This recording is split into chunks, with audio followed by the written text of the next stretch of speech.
What's up, big backyard people? I've got a fun one for you today.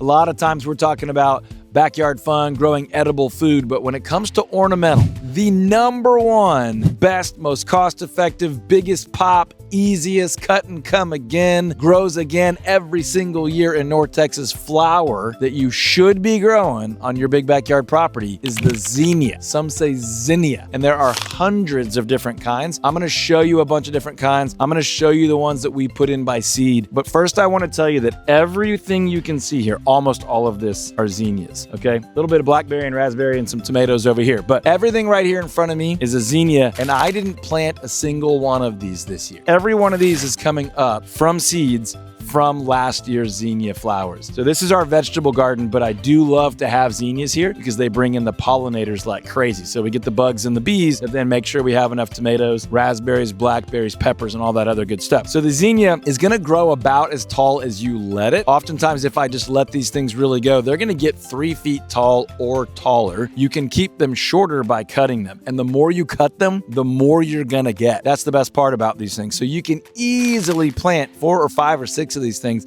cut and use them to make displays in your house, take them to the office, give them to friends, give them out as gifts, and about as fast as you cut them, they're gonna keep coming back. So just to show you a couple of different types that we have here, without giving you a bunch of like scientific names, just to give you the differences in boldness, right? So you can get these really rich, bold pinks, reds, purples. I like some of these softer, more pastel purples here. I grow these with my girls and they really love all the variety. I'll take you to the other side of the garden where basically the exact same thing is happening.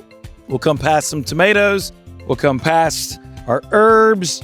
This is where I was thinning out some zinnias, and I'll tell you about that in a minute. And then you come over here, you got another bold pink one, and then you have some much softer, gentler pinks, cream colored, and we have about 16 different types of zinnias growing right in front of you. Let me draw the camera right over here real quick. This shows you what springtime with zinnias is like. They are some of the very first seeds to come up. If you grow them by seed, they're gonna come up within 1 week, not to full flower, but you're gonna start getting stems and growth within a week, and within 3 or 4 weeks, you're gonna have full flowers. But these things, you can tell that all that energy of that flower is right here. So what would I do with it if I was you? Look, if you want a really pretty flower display, you could put these in pots. They do like good soil, but they'll grow in our North Texas clay, no problem. I'll show you that in a second as well. They're going to spread a little bit. And again, the more you cut them, the more they'll branch out and be stronger, lower, bushier. You can find almost any color. You can find speckled, you can find striped, you can find kind of a variegated striped look in these. If you have a favorite color flower, you can pretty much find it in a zinnia. The good news is they love heat. They do need water, but they're not super needy, but it's best to put them someplace you have irrigation or you'll see them and water them regularly. This is a great front yard flower. I love it in the backyard because I can let those seeds just kind of drift. And I'll show you a few places here in a second where they have volunteered, just like they're volunteering here all over the garden. And then I'll show you some places I've planted them on purpose. All right, so this time of year in the spring, everything grows. So you can see my grass coming up and things I don't want. But 1, 2, 3, 4 zinnias just in about a 1 square foot area from seeds from the garden. Is that a nuisance? No, super easy. If I don't want that there, I just toss it. But you can see that it's rooted, so if I wanted to put that in a little pot, it's gonna have no problem growing from a transplant like that. So just another bonus of zinnias. You can see that that's happening everywhere. Again, springtime, so everything's growing everywhere, but you see these growing under benches and around. So some of that, you just pull them up and toss them, but some places it's gonna land someplace pretty fortuitous, and now you've got more pretty flowers in more places. I'll show you some of that too. So this is an area where I actually added some drip irrigation, and we're gonna let zinnias take over this whole area. You can tell this is behind the play set. It's just been kind of a natural weed and grass spot, but I have seeded these zinnias, all these little 2-leaf guys in here, all over here are zinnias. And I literally pulled the flower heads off of last year's zinnias, saved those seeds in a bucket over the winter, and I just literally threw them and let the wind take them in this whole area. I barely scuffed up the dirt with a rake, and I've put some drip irrigation in here, and they are taking over by the thousands. I didn't even pull up the weeds and grasses. It's kind of an ugly area right now, but in about 3 weeks, it'll be so thick and so full of zinnias that I'll let get waist high that they'll shade out and crowd out all those weeds and all those grass. So I didn't even worried about it. This is gonna go from kind of a funky, leftover, forgotten area to gorgeous zinnia patch, and I will do an update video on the channel to show you that. All right, so we're in the greenhouse here, just showing you really quickly. These are just a few of the types of zinnias that you can have. So you got these big mixed. These are a little bit more spindly. I actually really like these. The ones in our garden tend to be these bigger, broad, bulb, puffy tops. I really like these kind of faded multicolor varieties. My girls really like these big, bright, poppy pastel colors. So we do a little bit of everything.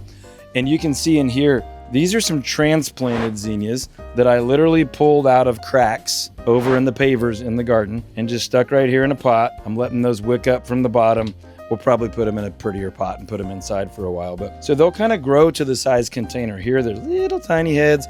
Out in the garden where they have room to grow, that top of that flower could be 6 inches across and be a big, beautiful head. I'll show you one more spot. We'll wrap this one up, but you definitely need some zinnias. All right, folks, really quick, if you're interested in the type of property where you could just let zinnia seeds fly and grow wherever they want, a big backyard, small acreage property, that's what my team and I specialize at the Todd Tremonti Home Selling Team, DFW neighborhoods and big backyard properties. If you're thinking about buying or selling or creating a property like that, reach out to us, toddtremontiteam.com. We'd love to help. Back to the video. We're back to the video. Hey folks, these are also zinnias that I just transplanted out of the cracks and pavers around the garden. They transplant so well, they'll start to bush out. Because I picked this spot, I also put some seeds in so you can see what those seedlings look like just probably a week after being tossed out. So you can see a couple of different little rows I've created. Then we'll pull the mulch around them later. But these will grow up probably this tall. We'll have a ton of color over here. And then those will draw in the pollinators.